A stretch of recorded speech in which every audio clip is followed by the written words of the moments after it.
ఎగ్జామ్కి వచ్చే మరీ కదా తీసిన రుద్రదమన్ శక వంశానికి గొప్పవాడు. వీటి సబ్ క్యాస్ట్ ఏమన్నా రుద్రదమన్ వేసిన శాస్త్రం. జొన్నాగడికి ఇంకో పేరు. ఈ శాస్త్రానికి ఇంపార్టెన్స్ ఏంటి? శాంక్రీకి ఫస్ట్ శాంక్రీ ఇన్స్క్రిప్షన్, ఓకేనా? తర్వాత ఏ చెరువు రిపేర్ చేశాడు? ఒక కూతురు పేరు రుద్రధామయిక. రుద్రధామయిక ఈ పేరు ఓకే చేసుకొస్తాను. వాళ్ళ భర్త పేరు శివశ్రీ శాతకాన్ని ఎవరి కొడుకు? గౌతమిపుత్ర శాతకం. గౌతమిపుత్ర శాతకాన్ని ఏ వంశం? శాతవాహన. ఏ వంశం? ఒకసారి తీసుకున్నాను, కొంచెం ఎక్స్చేంజ్ చేస్తున్నా. గౌతమిపుత్ర శాతకానికి ఇద్దరు కుమారులు ఉంటారు. ఒకరి పేరు సెకండ్ పులోమావి, సెకండ్ రెండవాణి. శివశ్రీ శాతకాన్ని. గౌతమిపుత్ర శాతకాన్ని చనిపోయిన తర్వాత ఆటోమేటిక్ రాజవాళ్ళు ఎవరు? ఒక తమ్ముడికి ఎప్పుడైనా గుర్తుపెట్టుకోనన్నా ఒక రాజు యొక్క పెద్ద కుమారుడు మాత్రమే రాజు అవుతాడు, రెండో వాడికి రాజు రాదు. ఒకవేళ అన్న చనిపోతే రాజు ఎవరికి వెళ్తారు? తమ్ముడికి వెళ్తుందా, అన్న కొడుకు వెళ్తారు?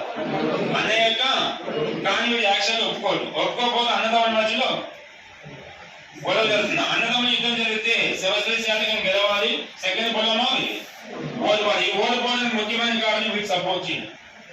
ఎవరు సపోర్ట్ చేస్తారు? ఎవరు సపోర్ట్ చేస్తారు? శివశ్రీ శాతకానిక సెకండ్ పొలమావు శివశ్రీ. మళ్ళీ ఎవరు చెప్తారా? రుద్రదామనిక వంశం. శాస్త్రం పేరు. ఈ జునాగఢ్ ఇన్స్క్రిప్షన్ ఇంపార్టెన్స్. భారతదేశంలో మొట్టమొదటి శాస్త్రమా, మొట్టమొదటి సంస్కృత శాస్త్రమా? ఒక జునాగఢ్కి ఇంకో పేరు. ఏ చెరువు రిపేర్ చేశాడు?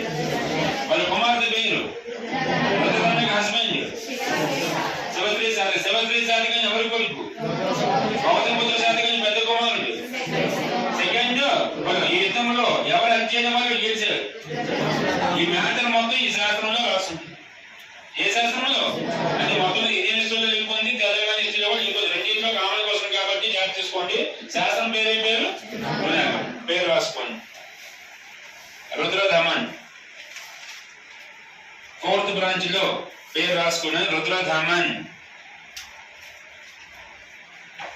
తెలుగు డూయట్ చేసుకున్నా ప్రాబ్లం. గ్రేటెస్ట్ రూలర్, శక వంశములో గొప్పవాడు,